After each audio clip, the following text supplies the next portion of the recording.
Greetings, dear friends. Today we want to say hello on our one more podcast here at Moscow Calling Podcast in Moscow. Myself is Andrei Klintsevich, and we have Larry Johnson over. He's a political analyst. He's geopolitical analyst. He's got an experience. He's got the serious background, as we're saying that because he was serving at CIA Analytical Services. He has the knowledge, he has all it takes to proceed to comment, to give us. And you know, one good thing about this guy, that he doesn't feel ashamed to say the truth. You know, he says it like it is. So thank you very much, Larry, for your time. We appreciate you. It gets me in trouble. There's a saying in Spanish, the fish dies by its mouth.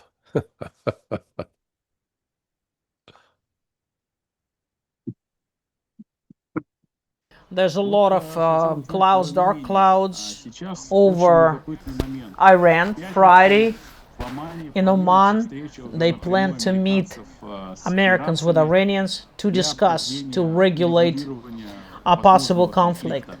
At the same time, we see that there's some groups, planes are being moved. Israel is getting ready.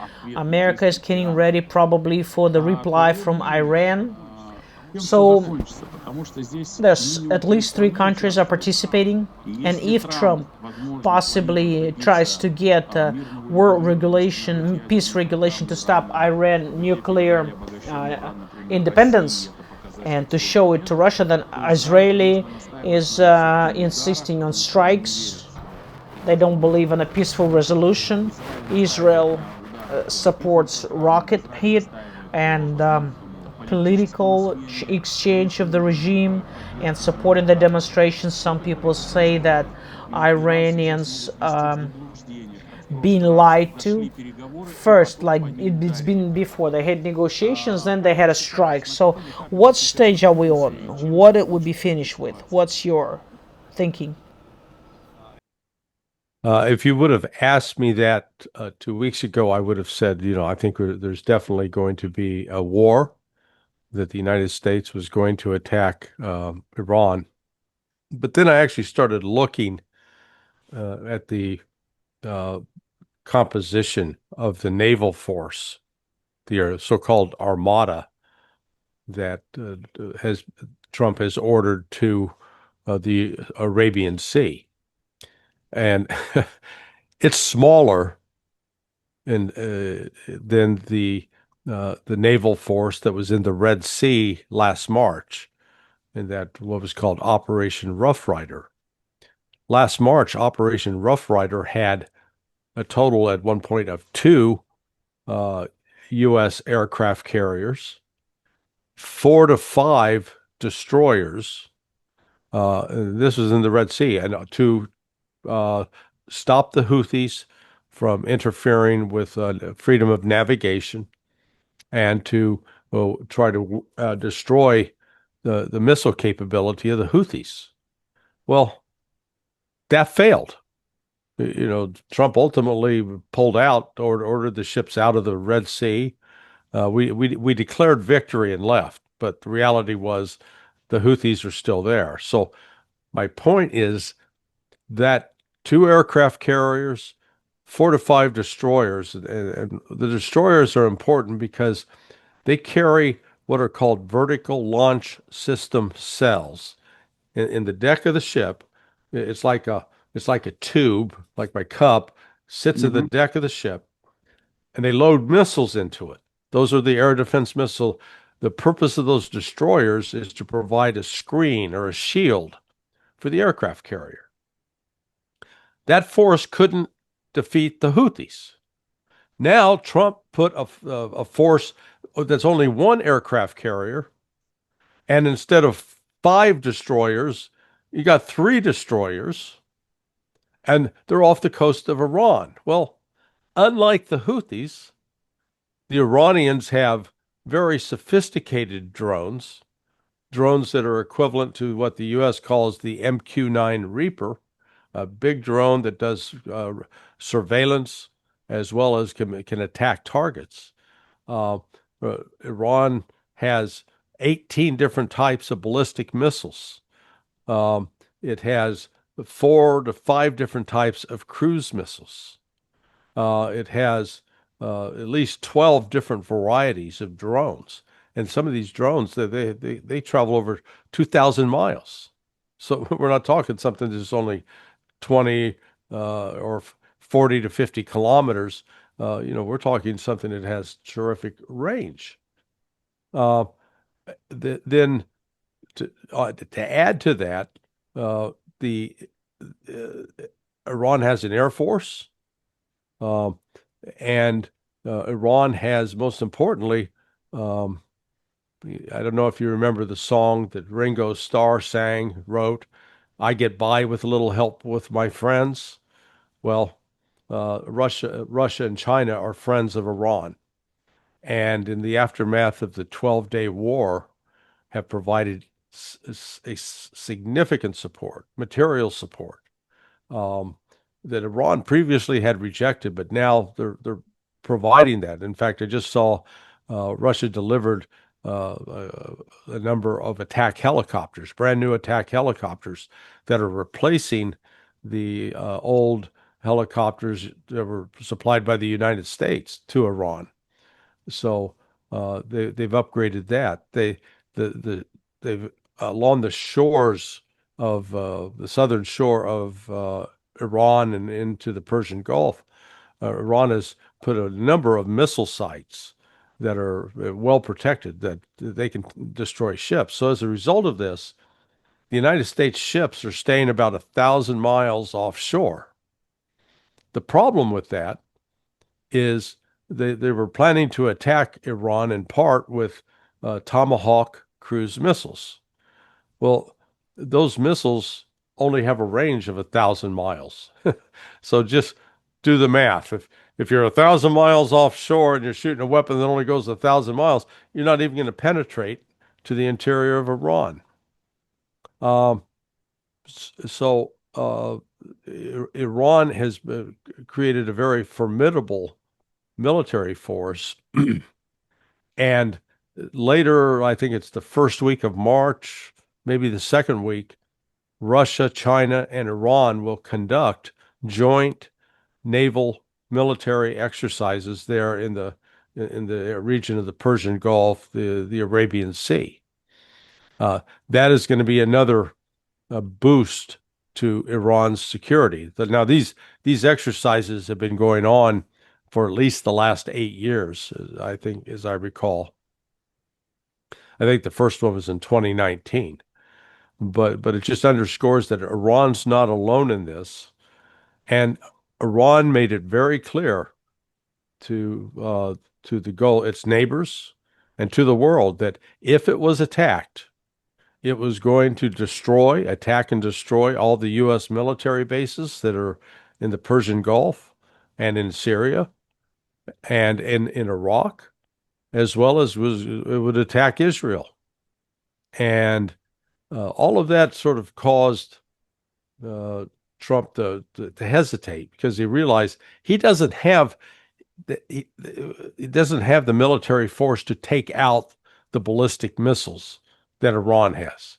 Does not have it. Even if they could launch a strike, including with aircraft, the aircraft, if they dare to enter Iranian airspace, would most likely be shot down.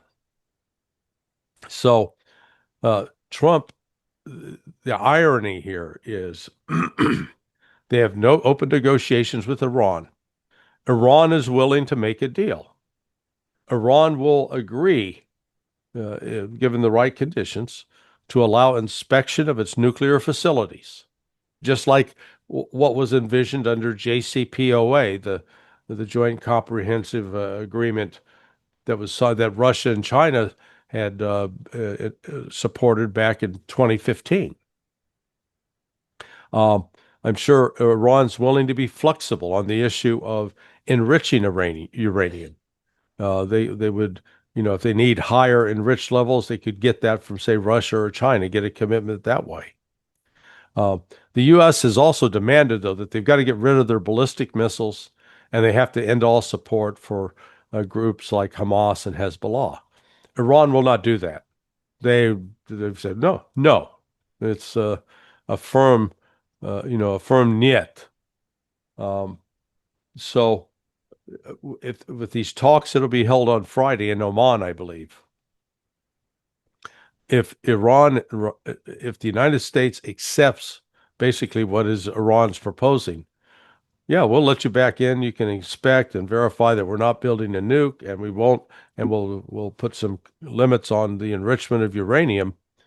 Trump would then get to declare victory. The problem is the Zionists, and it's not just Jewish, it's Christian Zionists as well, insist that Iran must be destroyed. And so the irony here is uh, the foreign policy front could be a problem for Trump, but he would be able to come back to the average voter and say, "Hey, I've stopped Iran from building nukes." Now they weren't building nukes anyway, but he gets to declare victory for something that was never going to happen.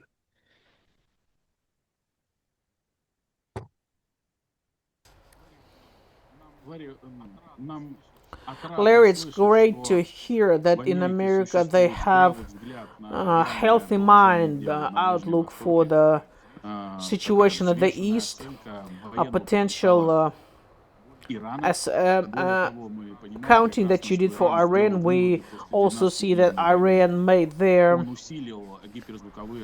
what they did is that they understood what is going on. They are developing what they need to develop. They get the cleanup, the spies from Mossad side, this pager war that they had now will be difficult to have an operation on the side of Iran. Probably they cleaned up the workers, or they found unloyal elites during those meetings. And when the Minister of Foreign Affairs saying that we are the maximum alert, that is so, because underground missile system that they have was not hit. But that's your professional point of view. But we see in the White House there's euphoria that they are getting happy about victories. They think that they're gonna overtake any country. Maybe these illusions are leading Trump into problem. And maybe it looks like if they begin another war somewhere in the East Territories, all the problems in America would, the demonstrations, Epstein files, everybody will forget, and they will switch attention. And Netanyahu keeps saying, let's hit Iran. There won't be any better possibility. Yeah, it's fascinating watching how Donald Trump is destroying his presidency. You know, he entered office a year ago now with actually a pretty broad-based support. He had the support of independents. He had the support of some Democrats, and they really thought he was going to be serious about making America great again. And then he embarked on this, like he was going to bring an end to the war in Ukraine. Now, the easiest way to bring an end to the war in Ukraine is for the United States to cut off all military and intelligence support for Ukraine, which he has not done. But Trump, instead of being a unifier, has become very, very divisive. And, on the international front, he started using tariffs as a political weapon, not as an economic tool. Normally you use tariffs where you have a particular industry you're trying to protect, and there's another country or two that is, subsidizing that particular product. That's fine, but Trump made it just universal, and he thought he could control and coerce other countries. And that's turned out, remember a year ago in February, he said, and I'm quoting, the countries are lining up to kiss his ass. So they're lining up to kiss my ass. Well, they're not. We've seen, particularly in the case of China, that China, instead of uh, what China has done is China has diversified its economy. It used to have United States as one of the primary trading partners. That's no longer the case. It's so China is redirecting its trade and economic activity. Um, Trump, instead of holding people accountable like he had promised, that had been involved with the whole Russiagate affair, or having people like John Brennan arrested. They haven't done anything on that front. Um, so uh, Trump's support is eroding, and it's eroding rapidly. He's now in the low, 40s. So he's still got a core support, but the anti-Trump crowd is growing to about 60, close to 60%, which is bad news. And there have been special elections held recently. One in a district in Texas that was traditionally Republican. It flipped. It went to the Democrats. So, um, what has really, I think, angered people is they call it the Israel first policy, that Trump is seen as being held hostage by Israel. He's going to serve Israel's interests first over those of America. And more people are getting just fed up with that because they view what the current government of Bibi Netanyahu as a murderous, genocidal regime. And it's gotten to the point that they're criminalizing. If I want to go out and criticize Israel and the Zionists, there are here in Florida they pass laws to try to punish you. Now those are unconstitutional and they'll be overthrown. But the point is, there are efforts underway to silence people that speak out against the brutality of what Israel is doing. So when you put all this together, uh, Trump has really he's weakened himself and made himself more vulnerable. Now, I've I've said jokingly, but I wonder if when Trump and Putin met in Anchorage, Alaska last August, I wonder if Trump said to Putin, Vladimir, I'm going to help you out. I'm going to destroy NATO from within. See, I'm gonna take over Greenland and create a real conflict with NATO. And once NATO's done, then I've eliminated your root cause, because that's what's happening. You know, he has created such a division within NATO that I think Russia's legitimate concerns about NATO may be going away eventually because NATO is dying.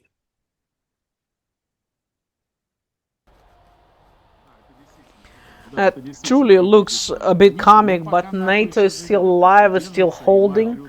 Macron comes to Kiev, makes a lot of announcements. Okay, Larry, I want to ask you about one important moment that touches all of us because there's a huge global war would, turn off the light on the whole planet. This is our other people, and they agreed that about strategic arms and weapons should be limited. It should not be without control. Yeah. As SMB 3, that contract, and we see that America, by its being quiet, that we're not going to prolong that agreement. So the question is why? Even the enemy of Trump, of Barack Obama, that Trump's administration should think about it, prolong this contract together with the Russians and stay in the same numbers. But we see that strategic head of the United States, they say that America should be ready for war for both fronts, nuclear war with Russia and with China, that is growing in their military. And by 2030, they plan to have at least 1,000 warheads. What do you think? What Trump selects? What does he chooses? Does he really try to get the weapons in? Yeah, Trump is a child. He's although he's almost maybe he's 80 years old now. Uh, he thinks like a stupid teenager, not a smart one. He really believes that the United States has got the most powerful military, and as he said recently, he doesn't believe in international law. He believes in the law of the jungle, that the strongest survive, that those who are the most powerful get to dictate and tell others what to do. And I think in that regard, he's convinced himself and is surrounded by some people who genuinely believe that the United States has the best nuclear force, the best weapons, and that we can therefore prevail over Russia and China. Now, it's insanity. It's absolute insanity. But they believe this. I can't emphasize enough. I know that uh, if I had the chance to advise President Putin, I would tell him that don't waste your breath trying to negotiate with the United States. The United States is like the scorpion in the story about the frog and the scorpion. Uh, the frog is sitting on the bank of a river, and the scorpion comes up and says, "Hey, put me on your back and take me across the river." And the frog says, "I'm not crazy. You'll sting me, and then we'll drown." And the scorpion said, "Do you realize how crazy it is? Why would I sting you? I'd kill myself. No, no, you can trust me." And so the scorpion gets on the back of the frog, and they start across the river. And halfway across, the scorpion stings him. And the frog is, as they're sinking beneath the water, and the frog's dying, he goes, "Why did you do it?" And the scorpion said, "I can't help myself. It's my nature." The United States is the scorpion. The United States is not a reliable negotiating partner. There is it's not like the United States um, is you know how to express it, that we're not interested in building a collaborative world where others are equal to us. We've got to be on top. We've got to be dominant. We've got to be the ones in charge. And we can do whatever we want because we can. Just like um, the other day, the senator from Kentucky, Rand Paul, was asking the question of Secretary of State Marco Rubio. And he said, if Russia came into Washington, D.C. with Spetsnaz and captured, took control of Donald Trump and carried him out and back to Russia, and Spetsnaz killed 30 American police in the process. Would that be an act of war? Well, hell yes, that'd be an act of war. Well, that's what we did to Venezuela. That was an act of war, but we get away with it because what are they going to do about it? They can't, we're big, we're strong. And so that's what's so dangerous with, I guess we've got another 2 days before the START treaty ends.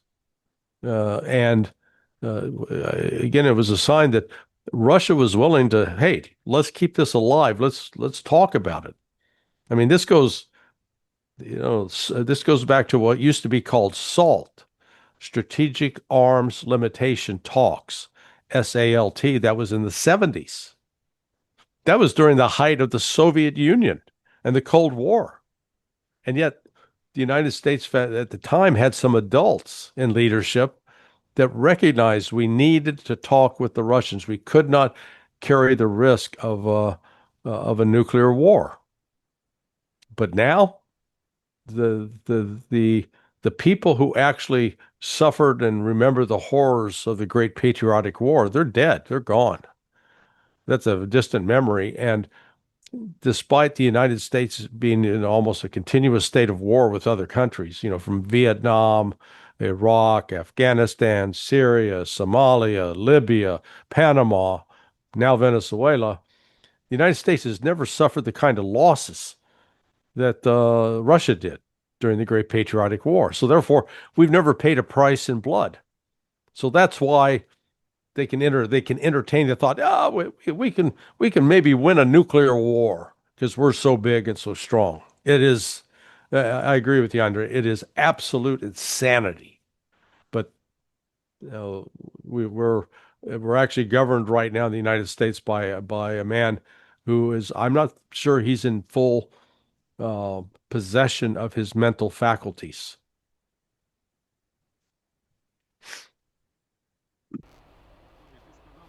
Larry, you said that Trump, he behaves as a teenager, and I remember the story when Trump periodically now makes an accent, highlights those countries where there's triumphal arch. In India, they had a good arch, but we're gonna have a bigger one. And I'll remind you that in the beginning of the year, they show the biggest triumphal arch that he wants to put in Washington for 250 years jubilee to United States. When I ask the question to the professional construction people, that takes years to build such objects, and they told me that if he planned it, he will put up this arch due to sponsors, so somewhere it's already been created. They're blocks made out of the rock stone, then they put it together in 1 month as a Lego. They'll put it together. What do you think? Is it possible that Trump will build his own favorite toy with a golden structure, whatever, angels or whatever? Or how Americans would take that in as a new symbol? Would show Americans' victory over the whole world, or something else?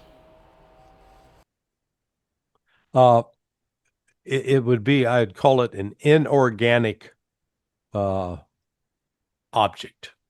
And what I mean by that is right now, I lived in Washington, D.C., or, just outside of Washington, D.C. for 40 years.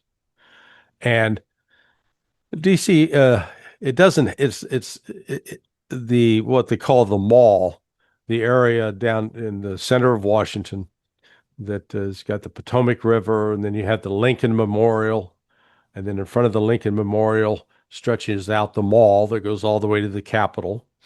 That's a distance of about, I'm going to say, 3 miles. It's and it's surrounded with the Smithsonian institution. So that's sort of Washington, D.C.'s version of Red Square. I don't know where the hell you'd put a triumphal arch. This is it's not like the Arc de Triomphe in Paris, which sits sort of on top of a hill, and it's that is for Paris, that's the equivalent of like the mall in Washington D.C. So no, he's not going to pull that off. He may create something pretty tacky that can be quickly put up, but nothing that's going to endure. Um, the the way the mall had, the Washington D.C. mall has developed, um, why I call it organic. It is, over time, uh, that area used to be very as a swamp, a wetland, and so over the course of the years, from the mid 1800s, it got built up, became firmer ground. Um, the CIA actually, down around where the Lincoln Memorial is now, that was original CIA headquarters. Um, the, um, in fact, the if you're familiar with where the Kennedy Center is, and you go off on um, the east side of the Kennedy Center and look up the hill, you'll see a building that was the headquarters of the Office of Strategic Services, OSS, the predecessor to the CIA. But all that area got slowly built up, and they moved out. Now it's become more like a park. So I don't, I don't see him being able to pull that off. Your experts are correct. It would take it's not a 3-month project, and that's basically all the time he's got, three to 4 months.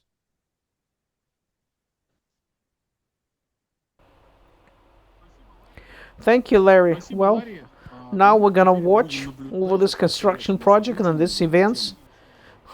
What decisions would Trump take on the east, on what you have in the United States in Triumphal Arch, and would he agree with the right wing, eastern wing, that he started to have a construction, the ballroom? Just take out the history of the previous presidents. Yes, it's America internal business, but it's important for us because many decisions that takes place in America, that it influences the world events. Larry, thank you very much for the interesting discussion. We want to see you soon in Moscow. Thank you very much for your time, for your input. We'll see you soon. Thank you, my friend. Always good to chat with you, Andrei.